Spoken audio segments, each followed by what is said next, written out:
ഇന്ന് ജൂലൈ 11-ാം തീയതിയാണ്.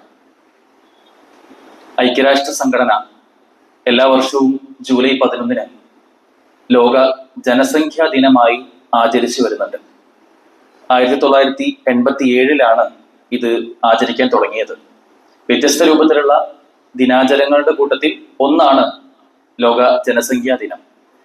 ഇത് 1987-ൽ ലോക ജനസംഖ്യ 500 കോടി തികഞ്ഞതിന്റെ ആ സമയത്താണ് ഇത് ആരംഭിക്കുന്നത്.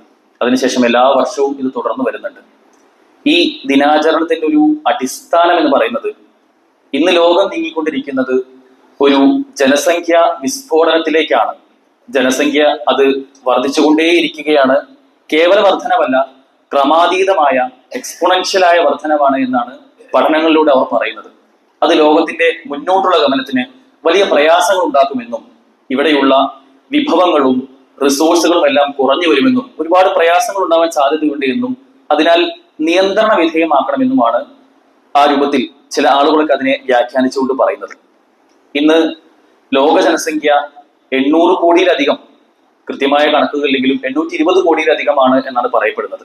ഇന്ത്യയുടെ ജനസംഖ്യ തന്നെ കഴിഞ്ഞ കുറച്ച് വർഷങ്ങൾക്ക് മുമ്പ് ഏറ്റവും ജനസംഖ്യയുള്ള രാജ്യം എന്നൊക്കെ നമ്മൾ പഠിച്ച ചൈനയെ മറികടന്നുകൊണ്ട് 150 കോടിയോളം ഇന്ത്യയുടെ ജനസംഖ്യ എത്താനിരിക്കുകയാണ്. അതിന്റെ കാനേഷുമാരി കണക്കെടുപ്പിലേക്ക് നമ്മൾ നീങ്ങാനിരിക്കുകയുമാണ്.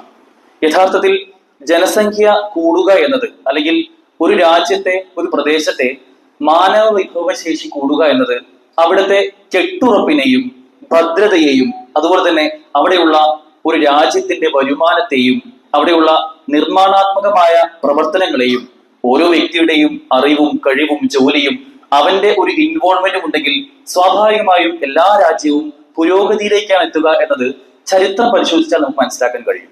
എന്നാൽ ഇതിനെല്ലാം വിപരീതമായിക്കൊണ്ട് ജനസംഖ്യ കൂടിക്കഴിഞ്ഞാൽ, അല്ലെങ്കിൽ ജനങ്ങളുടെ എണ്ണം കൂടിക്കഴിഞ്ഞാൽ അത് രാഷ്ട്ര പുരോഗതിക്കും ഇവിടെയുള്ള സാമ്പത്തിക വ്യവസ്ഥയ്ക്കുമൊക്കെ വിഘാതമായി, തടസ്സമായി മാറും എന്ന ഒരു സിദ്ധാന്തവും കുറച്ചു കാലം മുമ്പുണ്ടായിരുന്നു.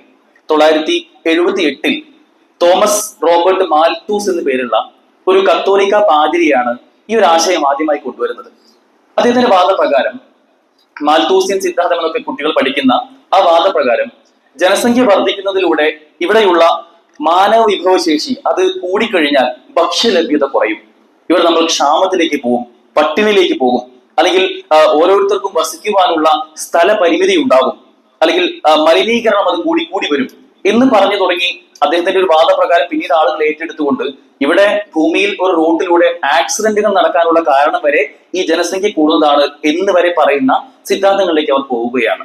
ഇതിന്റെ ആകത്തുക എന്നോണം അദ്ദേഹം പറഞ്ഞതാണ് ശരി എന്ന് ചിന്തിച്ചുകൊണ്ട് ലോക ചരിത്രത്തിൽ തന്നെ ഏറ്റവും പ്രമുഖമായ, ഏറ്റവും പ്രബലമായ ലോക രാജ്യങ്ങൾ തന്നെ ആ സിദ്ധാന്തം അപ്പടി പ്രാവർത്തികമാക്കിക്കൊണ്ട് തങ്ങളുടെ രാജ്യത്തും അത്തരം ചില വ്യവസ്ഥകൾ ഉണ്ടാക്കുകയും നിയമപ്രകാരം തന്നെ അത് തങ്ങളുടെ രാജ്യത്തും അത് നടപ്പിലാക്കുകയും ചെയ്യുകയാണ്.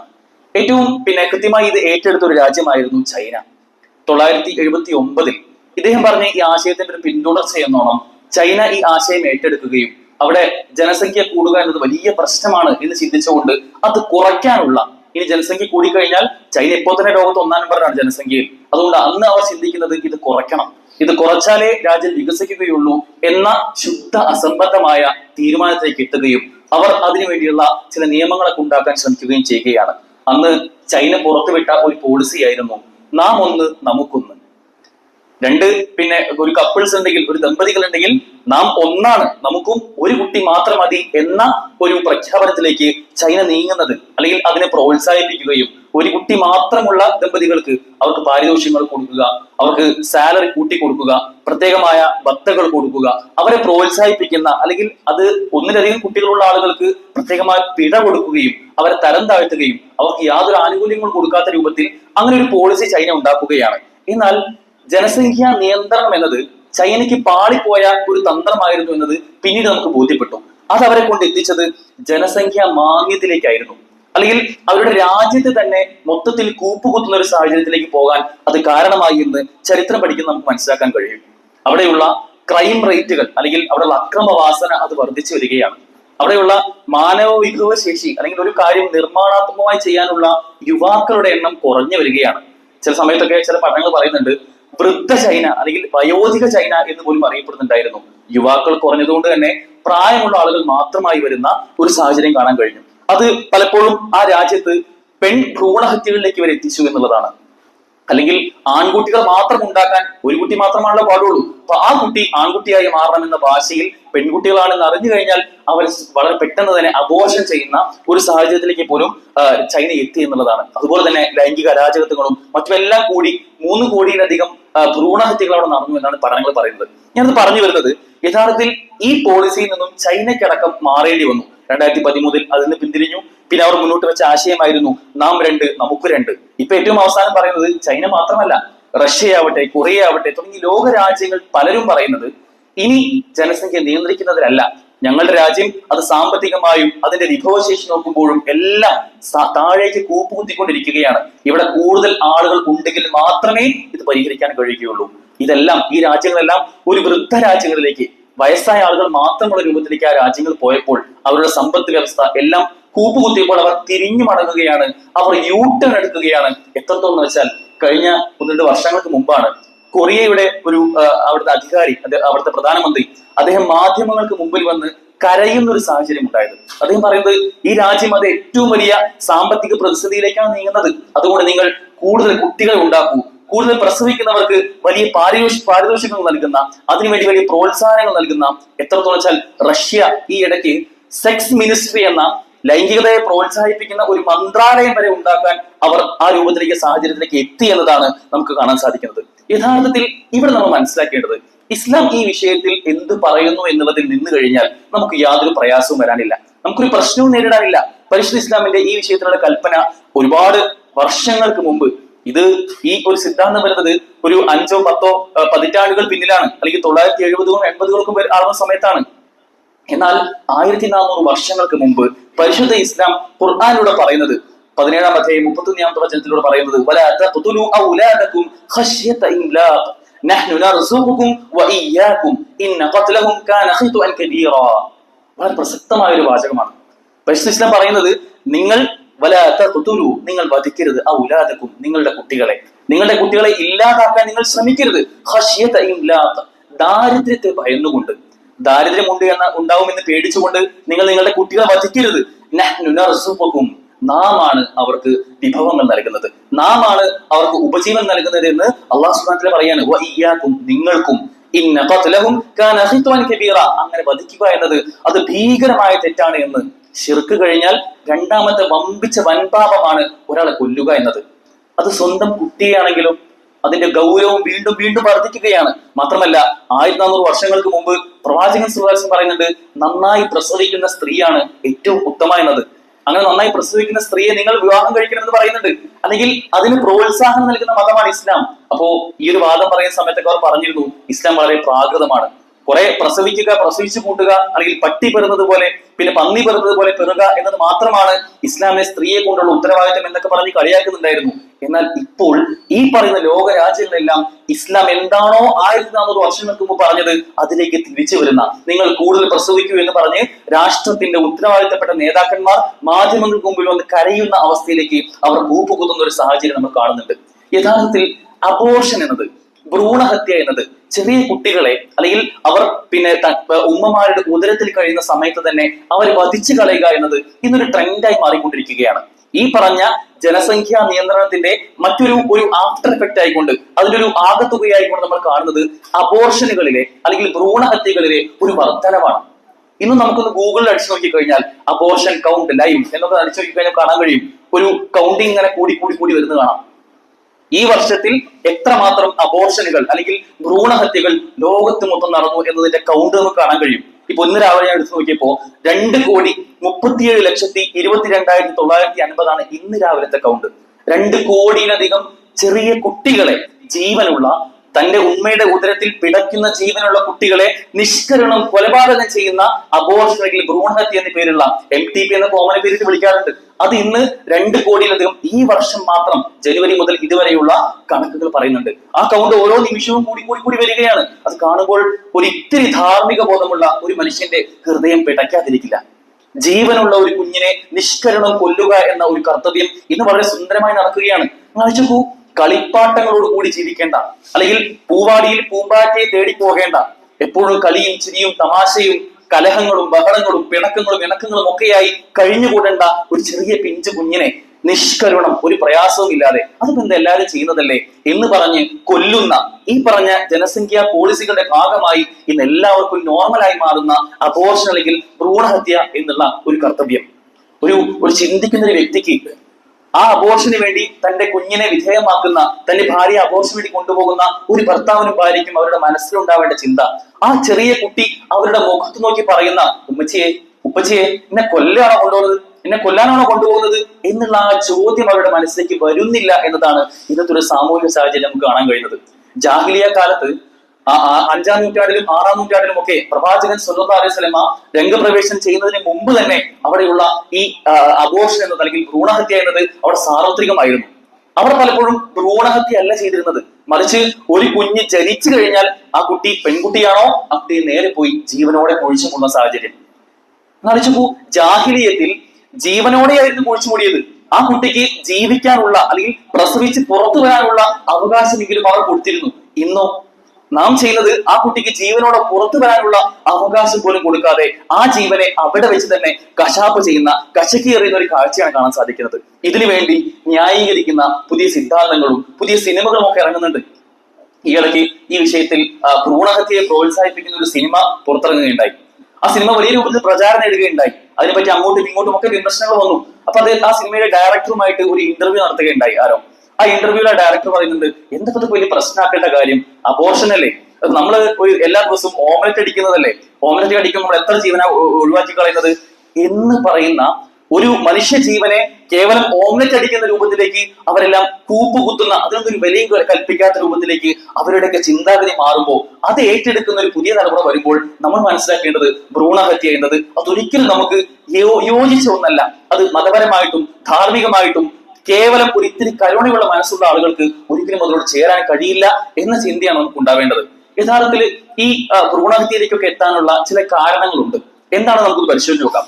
ഒന്നാമതായിക്കൊണ്ട് പലരും ഈ ഭ്രൂണഹത്യയിലേക്ക് എത്താനുള്ള ഒരു സാഹചര്യം എന്നത് ഒന്ന് അറിവില്ലായ്മയാണ്. ഇതിനെപ്പറ്റി ഒരു ബോധമില്ലാത്തത് കൊണ്ടാണ്. അതിപ്പോ കുറച്ച് ഇറച്ചി കഷ്ണം മുറിച്ച് കളയുകയല്ലേ എന്നൊക്കെയാണ് ചില ആളുകളൊക്കെ പറയാം. അതിപ്പോ കേവലം കുറച്ച് ഇറച്ചി കഷ്ണം മുറിച്ച് കളയുകയല്ലേ, അതൊന്നും പ്രശ്നമാക്കേണ്ടതില്ലല്ലോ എന്ന് പറയുന്ന ഒരു സാഹചര്യം, അതിനെപ്പറ്റിയുള്ള ബോധമില്ലാത്തതാണ് ഒന്നാമത്തെ ഒരു കാരണം. യഥാർത്ഥത്തിൽ ഒരു പുരുഷന്റെ ബീജവും ഒരു സ്ത്രീയുടെ അണ്ഡവും ഒന്നിച്ചു ചേർന്ന് അത് പിന്നീട് നേരെ ആ ട്യൂബിൽ വെച്ചതിന്റെ സങ്കലനം കഴിഞ്ഞതിന് ശേഷം ഗർഭപാത്രത്തിലേക്ക് വന്ന് അവിടെ അള്ളിപ്പിടിച്ച് ആദ്യം 2 സെല്ലുകളായി, പിന്നീട് 4ആയി, 8ആയി, 16ആയി, അത് വിഭജിച്ച് അങ്ങനെ പോയിക്കൊണ്ട് പല രൂപത്തിലുള്ള ഓർഗനുകളും പിന്നീട് വലുതായി ഒരു മനുഷ്യരൂപം പ്രാപിക്കുന്ന ഒരു സാഹചര്യം അതിനെപ്പറ്റി ചിന്തിക്കുന്ന ഒരാൾക്കും ഒരിക്കലും അംഗീകരിക്കാൻ കഴിയില്ല. 40, 42, 45 ഇങ്ങനെയാണ് ഇസ്ലാമിൽ ഒരു കുട്ടിക്ക് റൂഹ് ഊതുന്നതിനെ പറ്റിയുള്ള അഭിപ്രായമുള്ളത്. ആദ്യം അതിന്റെ സ്റ്റേജ് എന്നത് നുത്ഫയായിരിക്കും. ആ നുത്ഫ കഴിഞ്ഞാൽ അലഖയായി മാറും, അലഖ കഴിഞ്ഞാൽ അത് മുദറയായി മാറും. ശേഷമാണ് ഇലാം അതിനെ പൊതിഞ്ഞുകൊണ്ട് പിന്നീട് ലഹ്മും അതിനെ പൊതിഞ്ഞുകൊണ്ട് ഒരു മനുഷ്യ കുഞ്ഞായി അത് രൂപാന്തരം പ്രാപിക്കുന്നത് എന്ന് പരിശുദ്ധ ഇസ്ലാം 1400 വർഷങ്ങൾക്ക് മുമ്പ് വളരെ വ്യക്തമായി പറയുന്നുണ്ട്.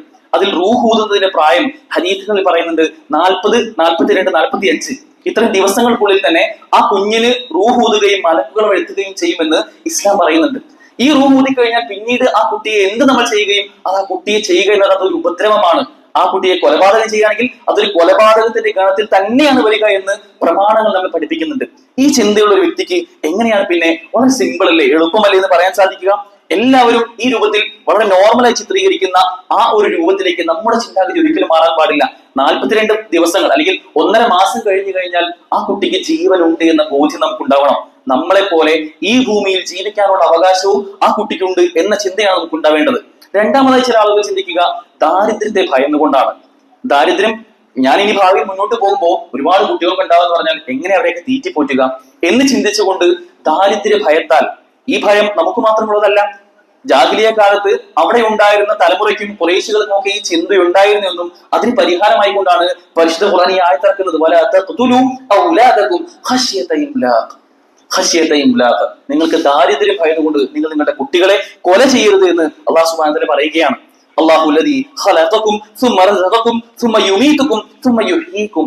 അല്ലാഹുവാണ് ഖലഖകും നിങ്ങളെ സൃഷ്ടിക്കുന്നത്, സുമ്മ റസഖകും നിങ്ങൾക്ക് വേണ്ട ഉപജീവനം നൽകുന്നത് അത് അല്ലാഹുവാണ്, സുമ്മ യുമീതുകും നിങ്ങളെ മരിപ്പിക്കുന്നതും സുമ്മ യുഹ്യീകും ശേഷം നിങ്ങളെ ജീവിപ്പിക്കുന്നതും അല്ലാഹുവാണ് എന്ന് അല്ലാഹു സുബ്ഹാനഹു വ തആല പരിശുദ്ധ ഖുർആനിലൂടെ നമുക്ക് പറഞ്ഞു തരുന്നുണ്ട്.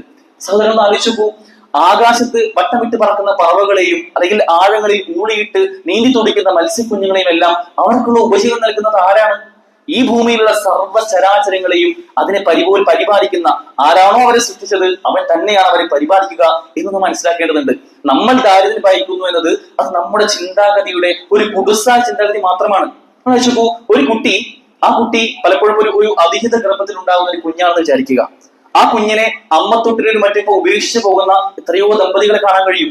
യാതൊരു ദയവുമില്ലാതെ തങ്ങളുടെ ചോരയിൽ പിറന്ന ആ കുഞ്ഞിനെ അമ്മത്തൊട്ടിൽ ഉപേക്ഷിക്കുമ്പോൾ ആ കുട്ടി പിന്നീട് ഒരുപക്ഷെ വളരുന്നത് ഏതോ ഒരു കോടീശ്വരന്റെ വീട്ടിലായിരിക്കും. ദാരിദ്ര്യം ഭയന്നുകൊണ്ട് തനിക്ക് പോറ്റാൻ കഴിയുമോ എന്ന് ഭയന്നുകൊണ്ട് ഉപേക്ഷിച്ച ഒരു കുട്ടി, ആ കുട്ടി വളരുന്നത് ഒരു കോടീശ്വരന്റെ വീട്ടിലാണെങ്കിലോ അങ്ങനെ എത്ര സാഹചര്യങ്ങളായിട്ടുണ്ട്.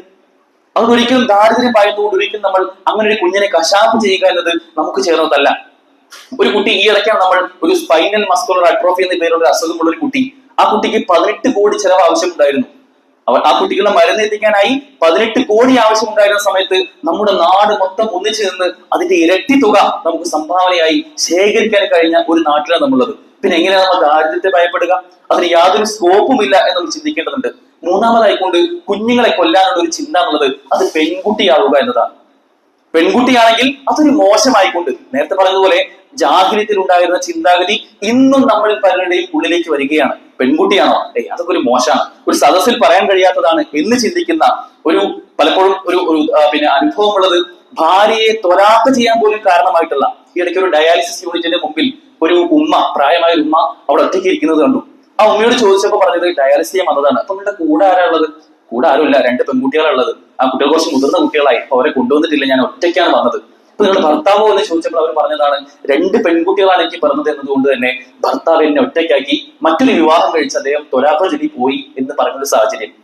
ഇന്നും നമ്മുടെ നാട്ടിൽ ജനിക്കുന്നത് പെൺകുട്ടികളാണെങ്കിൽ അത് മോശമായി കാണുന്ന ഒരു സാഹചര്യം ഉണ്ട് എന്നതൊരു യാഥാർത്ഥ്യമാണ്. അവരെ ശാപവാക്കുകൾ പറഞ്ഞ്, കുത്തുവാക്കുകൾ പറഞ്ഞ് ദ്രോഹിച്ച് ഒഴിവാക്കുന്ന ഒരു സാഹചര്യം. പ്രവാചകൻ സല്ലല്ലാഹു അലൈഹി വസല്ലം 3 പെൺകുട്ടികളുള്ള ഒരു പിതാവിനോട് പറയുന്ന ഒരു വാചകമുണ്ട്: നിങ്ങൾ ക്ഷമയോടുകൂടി നിങ്ങൾ അധ്വാനിച്ച് ആ കുട്ടികളെ വളർത്തുകയാണെങ്കിൽ ആ വ്യക്തി നരകത്തിൽ നിന്ന് ആ കുട്ടികൾ ഉള്ളത് കൊണ്ട് ഒരു മറ സ്വീകരിക്കാൻ മാത്രം പോകുന്ന ഒരു കാര്യമാണ് അത് എന്നതാണ്. ഒരു 2 പെൺകുട്ടികളുടെ ഒരു പിതാവ് പ്രായപൂർത്തിയാവുന്നത് വരെ മാന്യമായി അവരെ പോറ്റി വളർത്തി കഴിഞ്ഞാൽ അവനും ഞാനും ഇങ്ങനെയാണ് എന്ന് 2 വിരലുകൾ ചേർത്തുകൊണ്ട് റസൂൽ സല്ലല്ലാഹു അലൈഹി വസല്ലം അന്ത്യനാളിൽ ഞങ്ങൾ ഇങ്ങനെയായിരിക്കും, പെൺകുട്ടികളെ നന്നായി പോറ്റി വളർത്തുന്ന ആ പിതാവും ഞാനും ഇങ്ങനെ ചേർന്ന് നിൽക്കുന്നവരായിരിക്കും എന്ന് പ്രവാചകൻ സല്ലല്ലാഹു അലൈഹി വസല്ലം പറയുന്നുണ്ട്. അത്രമേൽ പ്രാധാന്യം പെൺകുട്ടികൾക്ക് ഇസ്ലാം നൽകുന്നുണ്ട് എന്നുള്ളതാണ്. എന്നാൽ ജാഹിലിയത്തിൽ അങ്ങനെ ആയിരുന്നില്ല. അവിടെ പെൺകുട്ടികളെ ജീവനോടെ കുഴിച്ചു മൂടുന്ന ഒരു അവസ്ഥ, അല്ലെങ്കിൽ അവർ വളർന്നു വരികയാണെങ്കിൽ തന്നെ അവർക്ക് യാതൊരു അവകാശവും കൊടുക്കാത്ത, അനന്തരാവകാശം കൊടുക്കാത്ത, പെൺകുട്ടികളെ അനന്തരമായി അവകാശം എടുക്കുന്ന ഭർത്താവ് മരിച്ചു കഴിഞ്ഞാൽ ആ പെൺകുട്ടിയെ ആ ഭർത്താവിന്റെ സ്വത്തിനോടൊപ്പം തന്നെ ആ പെണ്ണിനെയും അനന്തരമായി എടുക്കുന്ന ഒരു സാഹചര്യം ഉണ്ടായിരുന്നു. ഇതിനെല്ലാം ഇസ്ലാം വളരെ കൃത്യമായി തന്നെ അഡ്രസ് ചെയ്യുകയും ആ സാഹചര്യം പിന്നീട് അങ്ങോട്ട് പ്രവാചകൻ സല്ലല്ലാഹു അലൈഹി വസല്ലം അതിനുശേഷമുള്ള കാലത്തും അത് ഒരിക്കലും ഇല്ലാതാക്കാനുള്ള ശ്രമങ്ങൾ നടത്തുകയാണ്. സൂറത്തുൽ നഹ്ലിൽ പറയുന്നുണ്ട്, ഒരു പെൺകുട്ടി നിങ്ങൾക്ക് ജനിക്കുന്നു എന്നത് നിങ്ങൾക്കൊരു സന്തോഷ വാർത്തയാണ്, നിങ്ങൾ സന്തോഷിക്കൂ, നിങ്ങൾ ആഹ്ലാദിക്കൂ എന്ന് സൂറത്തുൽ നഹ്ലിൽ പറയുന്നുണ്ട്. പ്രവാചകൻ സല്ലല്ലാഹു അലൈഹി വസല്ലം പറയുന്നു, അദ്ദുനിയ മതാഉൻ, ഈ ദുനിയാവ് എന്നാൽ അതൊരു വിഭവം മാത്രമാണ്. വഖൈറു മതാഇ ദുനിയ, ഈ ദുനിയാവിലെ ഏറ്റവും നല്ല വിഭവം എന്നത് അൽ മർഅതു സ്വാലിഹ, അത് സദ്വൃത്തയായ ഒരു സ്ത്രീ തന്നെയാണ് എന്ന് പറയുന്ന ഒരു കാഴ്ചപ്പാടാണ് ഇസ്ലാമിലുള്ളത്. അതൊരു പെൺകുട്ടിയാണെങ്കിൽ ആ പെൺകുട്ടി വളർന്നു വരുന്ന സാഹചര്യത്തിൽ അവളൊരു മകളായിരിക്കെ, അവളൊരു സഹോദരിയായിരിക്കെ, അവളൊരു ഭാര്യയായി മാറുന്ന സമയത്ത്, അവളൊരു ഉമ്മയായി മാറുന്ന സമയത്ത് അപ്പോഴെല്ലാം കൃത്യമായ സംരക്ഷണവും സുരക്ഷിതത്വവും ഉറപ്പിക്കുന്ന ഒരു കാഴ്ചപ്പാടാണ് പരിശുദ്ധ ഇസ്ലാം മുന്നോട്ട് വെക്കാനുള്ളത്. പിന്നെ എങ്ങനെയാണ് ഒരു പെൺകുട്ടി മോശമായി മാറുക? പെൺകുട്ടികൾ കൂടുതലുണ്ടാകുന്ന ഒരു ഭർത്താവ് അല്ലെങ്കിൽ ഒരു ഉപ്പ എന്നത് അവർക്ക് എങ്ങനെയാണ് ഒരു മോശം കാര്യമായി തോന്നുക? ഇസ്ലാം അത്രമേൽ പ്രാധാന്യം അവർക്ക് കൊടുക്കുന്നുണ്ട് എന്നുള്ളതാണ്.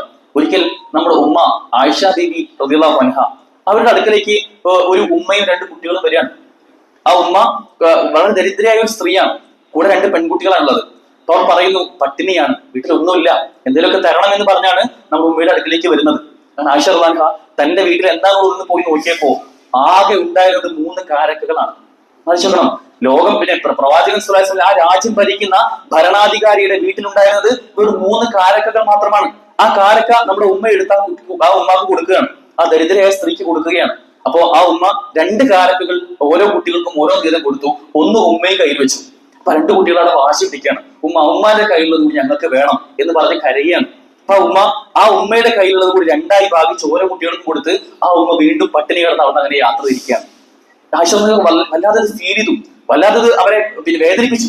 പ്രവാചകൻ സ്വല്ലല്ലാഹു അലൈഹി വസല്ലം തിരിച്ചു വന്നപ്പോ റസൂലിനോട് ഈ കാര്യം തുറന്നു പറയാണ്, റസൂൽ ഇങ്ങനെ ഒരു സംഭവം ഉണ്ടായി എന്ന് പറഞ്ഞപ്പോ പ്രവാചകൻ സ്വല്ലല്ലാഹു അലൈഹി വസല്ലം അവരോട് പറഞ്ഞത്, ആ സ്ത്രീക്ക് അവർ ഈ ഒരു കാര്യം കൊണ്ട് സ്വർഗം നിർബന്ധമാക്കി, നരകത്തിൽ നിന്ന് അവർ മോചനം നേടിയെന്ന് തന്റെ കുട്ടികളെ, തന്റെ പെൺമക്കളെ നോക്കി വളർത്തിയ കാര്യം കൊണ്ട് പ്രവാചകൻ സ്വല്ലല്ലാഹു അലൈഹി വസല്ലം പറഞ്ഞു കൊടുക്കുകയാണ്. എത്ര വലിയൊരു മാതൃകയാണ്!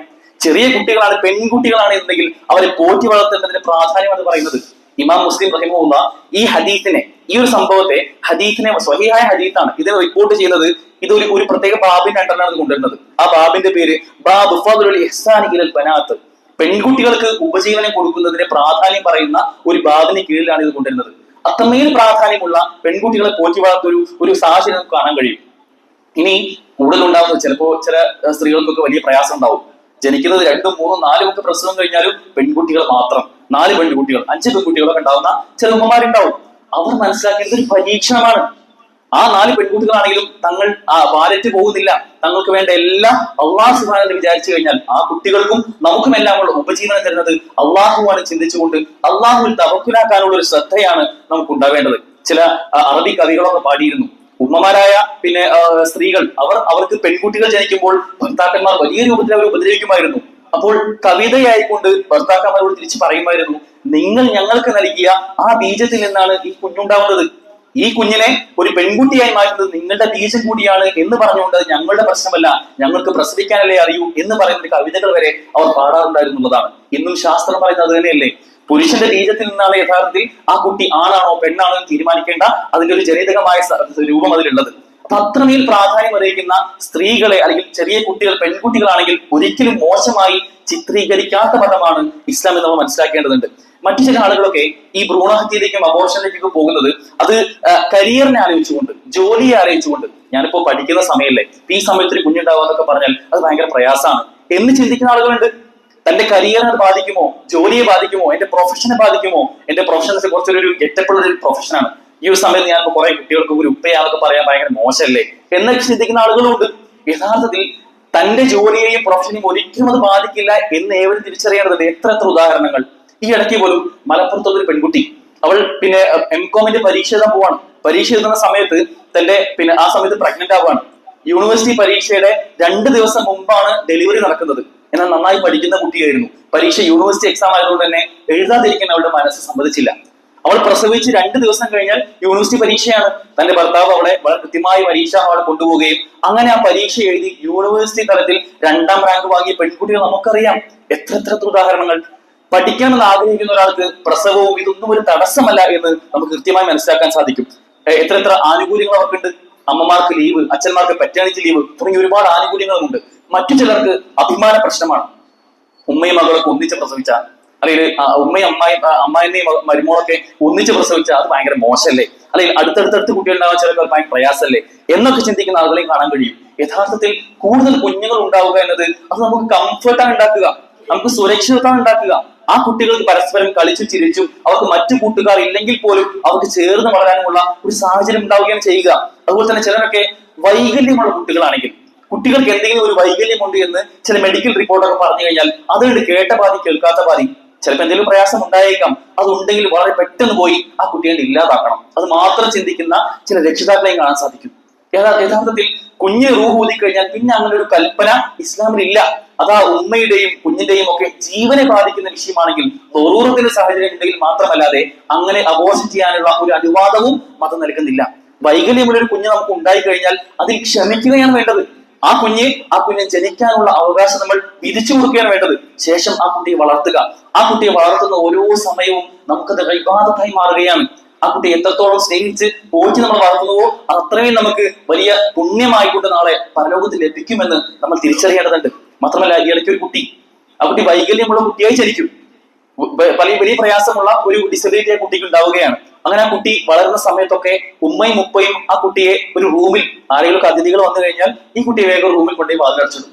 അവരാരും കാണണ്ട, മോശമല്ലേ, ഇതൊരു ഇങ്ങനെ ഒരു വൈകല്യമുള്ള കുട്ടി ഇരിക്കുന്നുണ്ടെന്ന് പറഞ്ഞാൽ മോശമല്ലേ എന്ന് ചിന്തിച്ചുകൊണ്ട് ആ കുട്ടിയെ അടച്ചിരുന്ന ഒരു സാഹചര്യം. എന്നാൽ അങ്ങനെ വളർന്ന് വലുതായ കുട്ടി ആ ഉമ്മയുടെയും ഉപ്പയുടെയും വാർദ്ധക്യത്തിലെത്തിയപ്പോൾ ആ കുട്ടിക്കാണ് പിന്നീട് പഠിക്കാൻ വളരെ ബ്രൈറ്റായ കുട്ടിയായിരുന്നു. അവൻ പഠിച്ച് ഒരു സർക്കാർ ജോലി നേടി ആ ഉമ്മയും ഉപ്പയും വാർദ്ധക്യത്തിൽ നോക്കാനും ആ കുട്ടി മാത്രമേ ഉണ്ടായിരുന്നു എന്നതാണ് യാഥാർത്ഥ്യം. ഇടയ്ക്കൊരു ഒരു ദമ്പതികൾ അവർ ഈ രൂപത്തിൽ അബോർഷൻ ചെയ്യാൻ വേണ്ടി ഡോക്ടറുടെ അടുക്കലേക്ക് വരികയാണ്. ഡോക്ടർ പറഞ്ഞു ഇത് അബോർഷൻ ചെയ്യേണ്ടതില്ല, കുറച്ചൊരു പ്രയാസം ഉണ്ടാവും ഭാവിയിൽ, എന്നാൽ അത് മാറിയേക്കാം എന്ന് പറഞ്ഞപ്പോൾ അബോർഷൻ ചെയ്തെന്ന് വാശി പിടിച്ചപ്പോൾ ഡോക്ടർ അവരെ കൗൺസിൽ ചെയ്ത് ഇത് വേണ്ട എന്ന് പറഞ്ഞ് ബോധ്യപ്പെടുത്തി. അതേ കുഞ്ഞ് കുറച്ച് വർഷങ്ങൾക്ക് ശേഷം, പ്രസവിച്ചതിന് ശേഷം കുറച്ച് വർഷങ്ങൾ കഴിഞ്ഞപ്പോ ഏറ്റവും ബ്രൈറ്റ് ആയിക്കൊണ്ട് വളർന്നു വരുന്ന, ചിരിച്ചു കളിച്ച് നടക്കുന്ന ഒരു സാഹചര്യം കാണാൻ കഴിഞ്ഞു. ഇതൊക്കെ പടച്ചോന്റെ കയ്യിലാണുള്ളത് എന്ന് ചിന്തിച്ച് അതിൽ ക്ഷമിക്കാൻ നമുക്ക് സാധിക്കേണ്ടതുണ്ട്.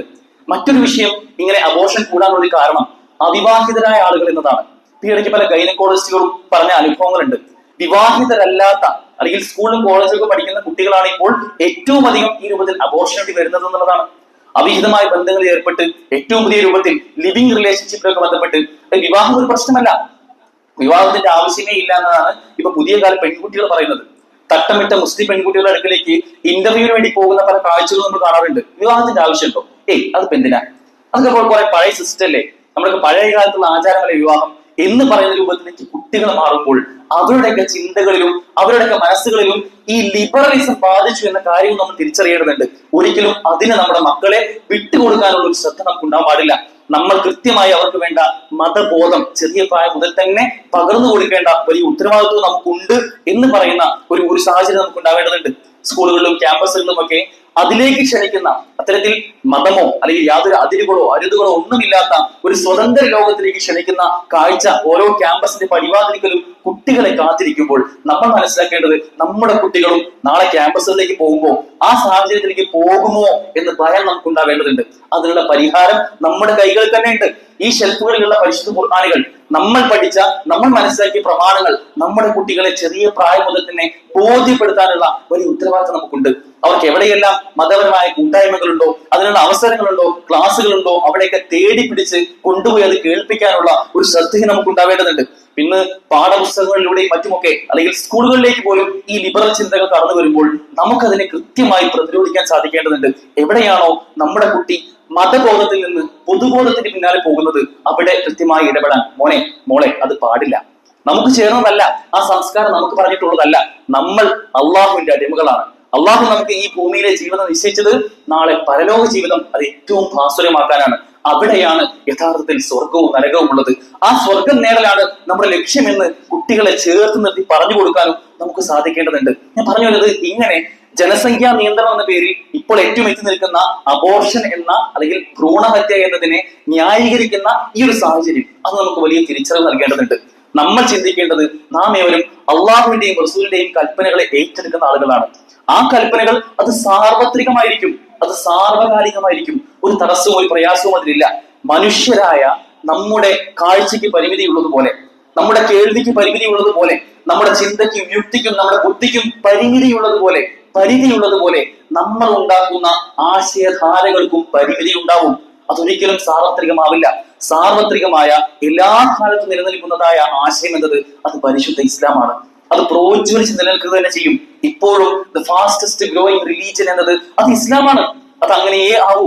അടുത്തൊരു 50 വർഷം കഴിഞ്ഞു കഴിഞ്ഞാൽ ലോക ജനസംഖ്യയിൽ തന്നെ ഏറ്റവും അധികം മുസ്ലിമീങ്ങളായിരിക്കും എന്ന് പഠനങ്ങൾ പറയുമ്പോൾ നമ്മൾ അതിനോട് ചേർന്ന് നിൽക്കുക എന്നതാണ് നമ്മുടെ ഉത്തരവാദിത്തം. ആരെങ്കിലും ഒക്കെ പറയുന്ന, ആരെങ്കിലും ഒക്കെ ഉണ്ടാക്കിയ ആശയങ്ങളെ ഏറ്റെടുത്ത് മുന്നോട്ട് പോകുന്നതിനപ്പുറം അള്ളാഹുവിന്റെയും റസൂലിന്റെയും പ്രമാണങ്ങൾക്കനുസരിച്ച് മടങ്ങി വരാൻ നമുക്ക് സാധിക്കേണ്ടതുണ്ട്. അള്ളാഹുവിന്റെ തൗഫീഖ് നമുക്ക് ഏവർക്കും നൽകി അനുഗ്രഹിക്കുമാറാകട്ടെ.